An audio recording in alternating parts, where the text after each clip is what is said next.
hackers stole the personal data of 57 million customers and drivers, and the ride-hailing company allegedly paid them $100,000 to delete the information and go away.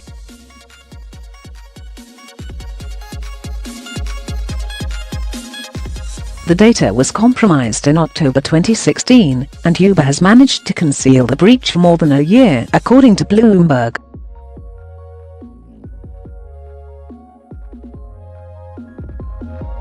Uber claims they were involved in negotiations with U.S. regulators about separate privacy violations at the time of the breach.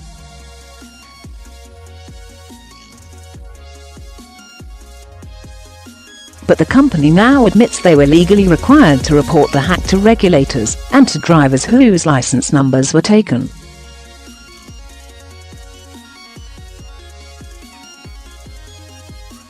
However, Uber reportedly paid the hackers $100,000 to delete the data instead. Joe Sullivan, Uber's chief security officer, was fired this week for his role in keeping the hack quiet.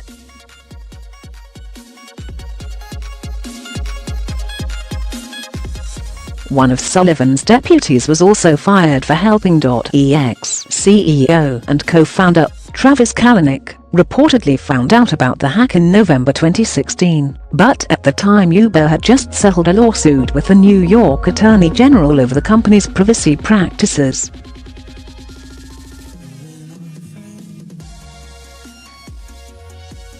Dara Khosrowshahi took over as Uber's new CEO in September. None of this should have happened, and I will not make excuses for it, Khosrowshahi said in a press statement on Tuesday.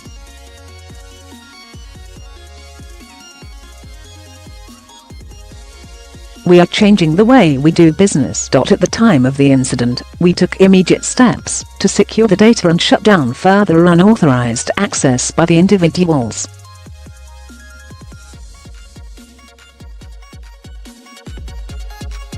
We subsequently identified the individuals and obtained assurances that the downloaded data had been destroyed.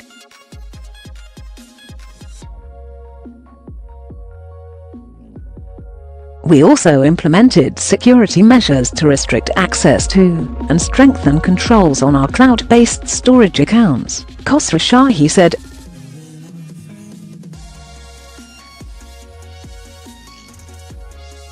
The hackers stole names, email addresses, and phone numbers from 50 million Uber riders worldwide, said in the statement.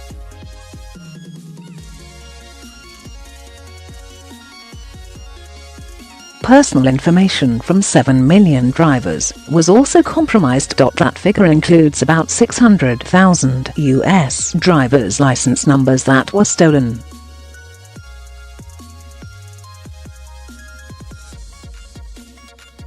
Uber claims that no one's social security numbers, credit card details, or trip location information was stolen.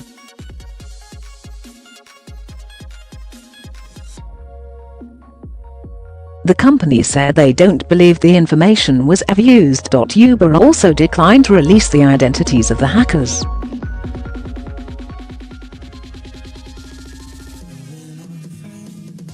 While we have not seen evidence of fraud or misuse tied to the incident, we are monitoring the affected accounts and have flagged them for additional frauds protection, Khosrowshahi said.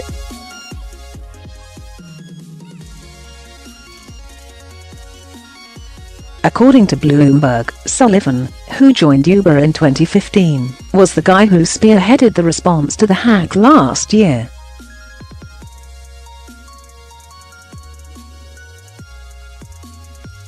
Last month, an investigation was launched into the activities of Sullivan's security team.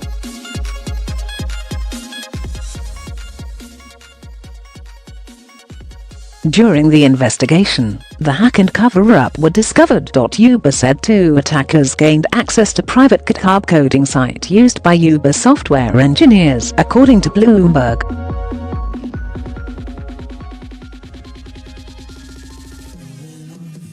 From there, the hackers used login credentials they obtained from GitHub to access data stored on an Amazon Web Services account.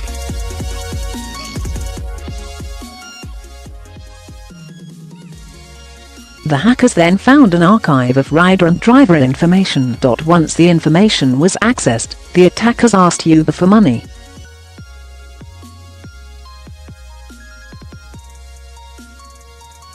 Khosrow Shahi said he's bringing on board Matt Olson, a co-founder of a cybersecurity consulting firm, and former general counsel of the National Security Agency and director of the National Counter-Terrorism Center, for guidance on how best to guide and structure our security teams and processes going forward.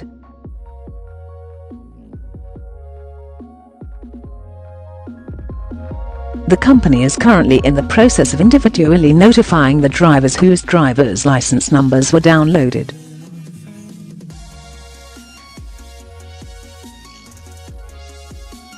Uber will also provide these drivers with free credit monitoring and identity theft protection.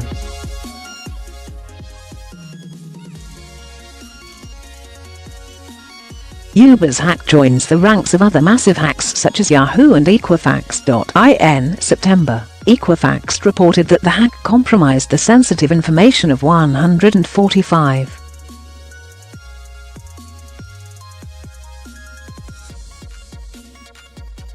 million people. Last month, Yahoo admitted that 3 billion Yahoo users were affected by the 2013 data theft that the company originally said had only affected 1 billion users.